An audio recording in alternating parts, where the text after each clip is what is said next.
Hello, selectors, and welcome back to the Life Burst podcast. Today, we're going to talk about Hirana. Hirana is one of the new centers that is in the next and last of the Desona sets. And she's Hirana. She's doing Hirana things. If she's better than the original Dash Hirana, I think is up for debate. I think they're both very similar, but do the same thing slightly differently, which make them have both a bit of a niche with each other. So which one you're going to choose is really up to you. Let's just get started and talk about her. So Hirana's a step towards check. That feels like a weird name. Is a red Elrig level 3 with the ability of enter, draw 1, then enter, charge 1. It's a very standard no limit ability, but it's actually quite good in aggro. It's always good to refresh. One extra card means that you're filling out your lanes. One extra enter usually means that you can open a lane. So while it's just pretty bog standard, it's a good bog standard to have. The once per turn is you can put 2 Desona on cards from your enter into the trash. Clearly use any color of Desona there. You can target one signy on the opponent's field to power 10,000 or lower and vanish it. And then its exceed ability is discard all your cards in your hand. Then they puts one card from their enter zone into the trash for each Desona that you've discarded this way. Your opponents cannot guard the next Elrig attack this turn. Whether that's guard the next one, as written, it's guarded the next Elrig attack, not just all Elrig attacks. Meaning, if you double attack with her, it shouldn't. It's the second ones could be guarded. As soon as this comes out in about a week from when I'm recording this, we'll know for sure if it's all of them. Regardless, it's still quite a strong ability. It allows you to guarantee a final hit, which is always been a really good thing with No Limit, always been a really good thing with Hirana, so it's actually still quite good. Now, all of these things basically point you towards an aggro build. I cannot imagine you'd want to ever run this outside of any form of aggro. It's very similar to Dash in the same way that Dash wanted you to draw several cards in order to chuck them all to flat throw and get a free damage output. This wants you to draw several cards so you can just blow up the opponent's hand. Theoretically, a lot of people like these 3-stop Elrigs, which are 2 enter plus 3 enter, and then 2 cards in hand, right? So being able to use this ability to just blow up that 3-stop and make it so that it's basically impossible, right? If they can't even cast the baseline, then they can't discard the cards to it in the first place. Does really help you win a game quickly and decisively with Hirana. And I think that's what, again, I didn't make this. This is from one of the GPs. Let me go ahead and just look at real quick which GP it was. It was the 7th Grand Prix, and it was 4th place. So if you want to check out the link on the description for the placement that it did, you can always check it out there. So yeah, this is going to want to win a quick and decisive game. So if you know what Dash Hirana was like in the first place, you'll know what Dash Hirana is like in this one. To partner her, right, these all have partner signies. The partner signy for this deck is actually not extremely great. It is good. And I'm just trying to find it here real quick. There it is. That is Tepin. Tepin's the partner signy. It's a level 3 signy with 10,000 power, red, obviously. It's got the auto ability of at the beginning of your attack phase, if there's 1 or less card in your hand, which this deck theoretically should be at 0, then you get to enter charge 1. Its auto is when this signy attacks, as long as you have a Hirana, then you may put 3 Desona from your enter zone into the trash. If you do, it gets Assassin till end of turn, which is cool. That helps with the sort of like the idea of enter burning your opponent, right? You're not giving any more extra enter off of this. Its life burst is actually very good. Target signy on your opponent's field to power 10,000 or lower and vanish it. It's a great Elrig, or it's a great life burst. As far as the abilities themselves go, this is one of those ones where I think the partner signy doesn't exactly do justice to the to the main signy, or the main Elrig. Being able to vanish, being able to attack for Assassin is good. And theoretically, this should attack for Assassin for 2. And 2 on Assassin is quite good. 3 is expensive. So it kind of straddles this middle ground, right? And we say it's 2 because you're intercharging 1, so it should be basically a rebate, right? If you're not getting Assassin out of this, this card isn't all that great. Being able to just simply intercharge 1 on attack, but you have to have no cards in hand, basically, is... I mean, you could just play Ivy or something like that, and you do the same thing. So it's not super, super great there. Now, let's talk about the rest of the Elrig deck here. This person has decided to use Eldora Eldora on stage. I actually think that's totally correct. Eldora is... she's got 2 different assist lines. There's the burst rush line, and then there's the on-stage line. I think the on-stage line is, generally speaking, what aggro decks that don't really care what their opponents are doing and just want to blow up their hands real quick do.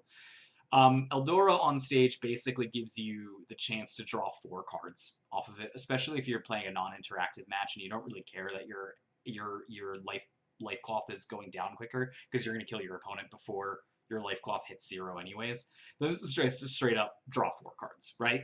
It can also be a draw 2 and tap signy. Generally, the trick that you want to do with this is the first time they blow up one of your life... they open up all lanes, let's say. The first time they blow up one of your life cloth with an attack, you're generally speaking going to choose to draw the 2 cards so that the second time they can attack, if you don't hit a burst that stops the 3rd lane of damage, then you down the signy. Alternatively, this is a way to basically say, I don't have a guard, but I need to draw cards, right? And you can make this for the first signy attack, tap the second signy that had an open lane. Hopefully the 3rd doesn't have an open lane, and then when they attack with their Elrig, you don't have a guard, so you'll just draw the extra 2 cards there. That's the flexibility of on stage, and it really shines in these non-interactive decks where the goal is just to win quickly. And then you get Eldora Exclamation, which lets you draw 2 cards. Always good. You don't have to have any blue investment, although this deck has quite a bit of blue investment. And then the last choice they made was Senga here, which is going to be a weird kind of choice, but there's a reason behind it. The first one is, much like Mel, this can fix your enter, which this deck does like. It wants to play some blue cards, it wants to play some green cards. So this is a good way to fix your enter. And use your enter to, get Assassin and stuff like that, as well as use the once per game the once per turn with Hirana in order to vanish things. Strike is a strange choice, right? It is basically, it's 2 enter to vanish a signy on your opponent's field, and then you can spend a very overcosted green colorless. The next time you take damage this turn, you won't take damage. Basically, the goal with this is to just fully admit that you don't have the enter. You won't have the enter to or the cards in hand to fully pay for like a Mel assist. So instead you use this and just say, yeah, the most I'm going to do is to pay 2 enter to vanish something. And the fact that it can just vanish anything is actually quite good in this deck because there's certain, 10k or higher that it can't really hit as easily. So vanishing something is a good choice here, vanishing literally anything. In the matchups where you're going to also get just wrecked in terms of, like, I don't know, Mel or Hanyo, these types of aggressive decks that are giving you a lot of enter and also attacking you very fast, you may actually have the enter then to pay for the colorless green cost in order to make it a 2-stop. So it's basically that 2-stop ability is not really, really real unless you play against an incredibly aggressive deck, in which case it becomes more real. And then to finalize this off, we've got Song of Wixoss, which is pretty normal for these Dash Hirana decks. Draw a bunch of cards, and then the fact that you have to discard cards later doesn't matter because you're just going to discard your hand anyways to Hirana's effects. But the one that you might be thinking is kind of confusing here is Fuon, otherwise known as Unrest in America. This is a discard 2, right? And you're thinking, what is this deck? why does it have a discard 2 piece in it? That doesn't make any sense. But it kind of does when you look at the rest of the makeup, and it's actually a little more clever than I think most people would give it credit for. So the Pond Turtle here also discards cards, and then it does also run for 4 extra, and those discard cards, right? And the idea there is to try to keep your opponent's hand low. The Dissona decks, and I genuinely mean all Dissona decks pretty much, have an issue refilling their hands. They just do. They are, the longer the game goes on, the less chance they have to refill their hands. So early discard can actually profit, and also you can be able to snipe cards with this type of effect, right? Especially on a turn where you go, I don't know, Fuon, Unrest, play out 2 Pond Turtles, and then do 1 extra, right? You're only going to pull that off 1 turn. That's it. But that's all you need, though. That's all you need for 1 turn without a guard to ensure 1 damage extra done, and then you're even more likely to win on the following turns. The biggest problem with dash decks in general is that they can't get enough early game damage occasionally, whether it's due to bursts, whether it's due to just guard recursion.